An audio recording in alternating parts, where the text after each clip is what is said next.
સંભવતઃ અંતિમ બોર્ડ કહી શકાય। આના પછી જ્યારે મ્યુનિસિપલ કમિશનરશીપ ફેબ્રુઆરીમાં જ્યારે અંદાજપત્ર બજેટ સોંપશે એ બજેટનું બોર્ડ આવશે। આજે રાજકોટ મ્યુનિસિપલ કોર્પોરેશનનું સંભવિત પ્રશ્નોત્તરીનું બોર્ડ હતું। આ બોર્ડની અંદર ભારતીય જનતા પાર્ટીના વોર્ડ નંબર 9ના કોર્પોરેટર દક્ષાબેન વસાણીનો ખૂબ સારો પ્રશ્ન હતો। અમૃત અને સ્વર્ણિમ, અમૃતની ગ્રાન્ટ અમૃત 1 અને અમૃત 2 એટલે કે કેન્દ્ર સરકાર અને સ્વર્ણિમની ગ્રાન્ટ એટલે કે રાજ્ય સરકારની ગ્રાન્ટ ચાલુ નાણાકીય વર્ષની અંદર કેટલી આવી અને કયા કયા વિભાગમાં કયા કયા વોર્ડની અંદર વપરાણી એનો મ્યુનિસિપલ કમિશનરશ્રી દ્વારા ખૂબ સારો જવાબ આપવામાં આવતો હતો। મારા દ્વારા ભારત દેશના વડાપ્રધાન માનનીય નરેન્દ્રભાઈ મોદી સાહેબ, માનનીય ગૃહમંત્રી અમિતભાઈ શાહ સાહેબ, જેની આજે જ રાષ્ટ્રીય અધ્યક્ષ તરીકે નિમણૂક થઈ છે એવા માનનીય રાષ્ટ્રીય અધ્યક્ષ નીતિન નવીનજી, ગુજરાત સરકારના માનનીય મુખ્યમંત્રી શ્રી ભૂપેન્દ્રભાઈ પટેલ સાહેબ, નાયબ મુખ્યમંત્રી શ્રી હર્ષભાઈ સંઘવી સાહેબ અને ગુજરાત પ્રદેશ ભારતીય જનતા પાર્ટીના અમારા અધ્યક્ષ માનનીય શ્રી જગદીશભાઈ વિશ્વકર્મા સાહેબનો મારા દ્વારા આભાર માનવામાં આવ્યો છે કે આ રાજકોટ મહાનગરપાલિકાની જ્યારે આ ચાલુ 5 વર્ષની જ્યારે 2021માં ટર્મ શરૂ થઈ ત્યારથી આજ દિવસ સુધી અંદાજિત ₹5000 કરોડના વિકાસ કામો રાજકોટ મહાનગરપાલિકામાં અમે સૌ કરી શક્યા છીએ। રાજકોટ શહેરની પ્રજા માટે સરેરાશ 18 વોર્ડની અંદર સમતોલન જાળવીને 18 વોર્ડની અંદર વિકાસ કામો અમે લોકો કરી શક્યા છીએ, જેનો અમને ગર્વ છે। હંમેશા બજેટ છે, વિપક્ષના સભ્યને એ પણ ખબર નથી કે બજેટ છે એ અંદાજપત્ર કહેવામાં આવે છે।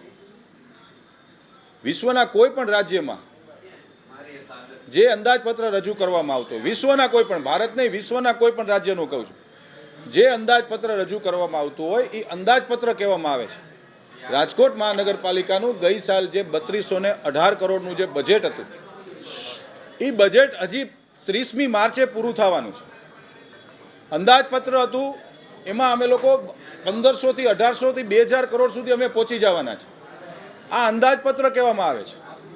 પરંતુ ગૌરવ સાથે કહેવું પડે છે કે છેલ્લા 5 વર્ષની અંદર મેં તો અંદાજિત આંકડો આપ્યો છે કે સરેરાશ વર્ષે 1000 કરોડ, પરંતુ 1000 કરોડથી પણ વધુ એટલે કે 5000 કરોડથી વધારે આ 5 વર્ષની અંદર રાજકોટ શહેરમાં અમે લોકો વિકાસ કામ કરી શક્યા છીએ। વિપક્ષને ખુદને ખબર નથી કે આ અંદાજપત્ર કહેવામાં આવે છે। મેં વિપક્ષનો પણ આભાર માન્યો છે। ભારતીય જનતા પાર્ટી બહુ સ્પષ્ટ માને છે કે લોકશાહીની અંદર તંદુરસ્ત વિપક્ષ પણ હોવો જોઈએ, પરંતુ સાથીઓ દુઃખ સાથે કહેવું પડે છે કે જ્યારે આજે પ્રશ્નોત્તરીનું છેલ્લું બોર્ડ હતું ત્યારે વિપક્ષના સભ્યો બોર્ડનો સમય 11 વાગ્યાનો છે।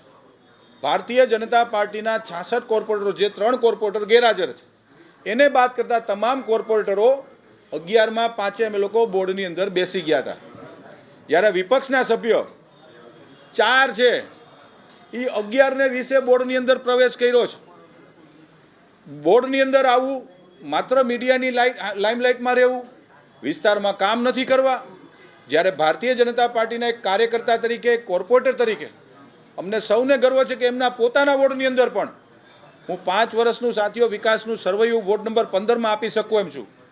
હાલમાં જ રાજ્યના શિક્ષણ મંત્રી દ્વારા શિક્ષણનું એક નવી શાળાનું ખાતમુહૂર્ત કરવામાં આવ્યું। ગર્વ સાથે કહેવું પડે છે કે ભારતીય જનતા પાર્ટીની સરકારે 18 વોર્ડની અંદર સર્વાઈવલ વિકાસ કર્યો છે। માત્ર વિપક્ષને એક સફળ વિપક્ષ તરીકે પણ કોંગ્રેસ પાર્ટી રાજકોટ શહેરની નિષ્ફળ ગઈ છે। રાજકોટ મહાનગરપાલિકા હોય કે રાજ્યની કે દેશની કોઈ પણ મહાનગરપાલિકા હોય, જ્યારે નાણાકીય જરૂરિયાત પડતી હોય ત્યારે અમે લોકો નાણાં લેતા હોઈએ છીએ।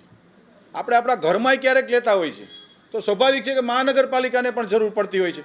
આ એક રૂટિન પ્રક્રિયા છે, આમાં કોઈ મહાનગરપાલિકા ફડચામાં હાલે કે એવું કશું છે જ નહીં સાથીઓ। આ એક રૂટિન પ્રક્રિયા છે। એ રૂટિન પ્રક્રિયા સ્ટેન્ડિંગ કમિટીમાં આવી હતી અને એ મંજૂર થયું છે।